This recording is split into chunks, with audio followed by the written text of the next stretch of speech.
بسم اللہ الرحمن الرحیم۔ السلام علیکم ورحمۃ اللہ وبرکاتہ۔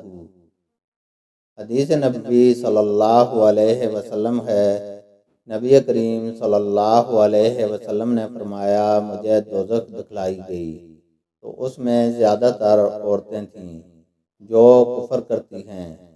کہا گیا، یا رسول اللہ، کیا وہ اللہ کے ساتھ کفر کرتی ہیں؟ آپ صلی اللہ علیہ وسلم نے فرمایا کہ خاوند کی ناشکری کرتی ہیں اور احسان کی ناشکری کرتی ہیں۔ اگر تم عمر بھر ان میں سے کسی کے ساتھ احسان کرتے رہو، پھر تمہاری طرف سے کبھی کوئی ان کے خیال میں ناگواری کی بات ہو جائے تو وہ فوراً کہہ اٹھے گی کہ میں نے کبھی بھی تجھ سے کوئی بھلائی نہیں دیکھی۔